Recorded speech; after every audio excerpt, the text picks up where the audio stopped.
ముందుగా తొలి ఏకాదశి శుభాకాంక్షలు అందరికీనండి. ఇప్పటి నుంచే చాతుర్మాస వ్రతం ప్రారంభమవుతుంది. ఆషాఢ శుద్ధ దశమి నాడు శ్రీమన్నారాయణుడు శ్రీ లక్ష్మీదేవితో కలిసి పాల సముద్రంలో శేషపాన్పు మీద శయనించటానికి వెళ్తాడు. తన శక్తినంతాను ఒక శక్తి రూపంలోకి పెట్టి మురాసురుడు అను రాక్షసుడిని చంపడానికి చూస్తాడు. ఆ శక్తి పేరే ఏకాదశి. ఏకాదశిని సృష్టించి ఆయన లోకాన్ని రక్షించమని మురాసురుడి దగ్గర నుంచి శయన మందిరానికి వెళ్ళిపోతాడు. ఆయన శయన ఏకాదశి నాడు శయన శేషపాన్పు మీదకి వెళ్ళిపోయినాక ఏకాదశి మురాసురుడు అనే రాక్షసుడిని చంపుతుంది. మురాసురుడిని చంపే ముందు మురాసురుడు బియ్యంలో దాక్కుంటాడన్నమాట.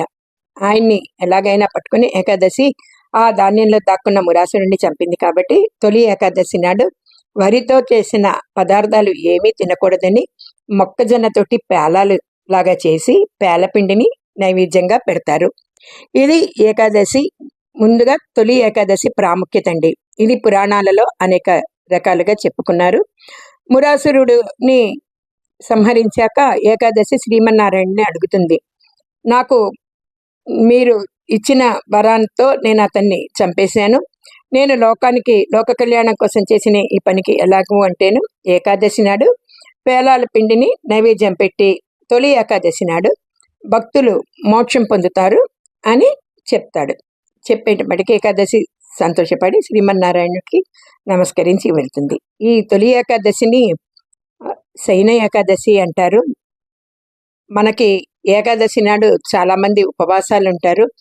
ఏకాదశి నాడు నూనె తింటే 100 ఏకాదశుల పుణ్యం పోతుందని, ఎంతో పుణ్యం వస్తుందని, ఉప్పు తింటే ఉన్న ఏకాదశి పుణ్యం పోతుందని, పప్పు తింటే 10 ఏకాదశుల పుణ్యం పోతుందని అలా చెప్పుకునేవాళ్ళండి. మురాసురుడు వరిలో దాక్కున్నాడు కాబట్టి ఆ రోజు బియ్యం తినటం నిషేధించగా చేశారు. దీనికి శాస్త్రపరంగా ఇలా ఉన్నా కూడాను వైజ్ఞానిక పరంగా ఏదో కారణం ఉండే ఉంటుందండి. ఆషాఢ మాసంలో వానలు మొదలవుతాయి కాబట్టి పేలపిండి అంటే అంతగా తినరు కాబట్టి ఉపవాసం ఉండొచ్చు. లేదా దేనికైనా ఆరోగ్య రీత్యా కూడాను కొంచెం ధాన్యం మార్పు వస్తుందని కూడా మన పెద్దవాళ్ళు చెప్పుండొచ్చు. దీనికి పౌరాణిక పరంగా ఇంకొక కథ కూడా ఉందండి.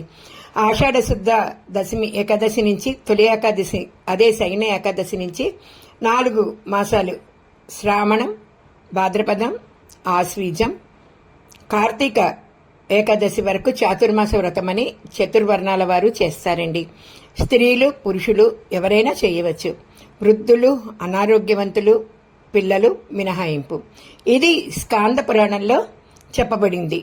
వశిష్ఠ మహాముని జనక మహారాజు గారికి చెప్తారు. స్వయంగా శ్రీమన్నారాయణుడు శయన ఏకాదశి నాడు తాను వెళ్తూ వాళ్ల విధులు వాళ్ళని చెయ్యమని, ఈ వ్రతం ఆచరించమని జ్ఞానసిద్ధుడనే మునికి చెప్పారని ప్రతీక.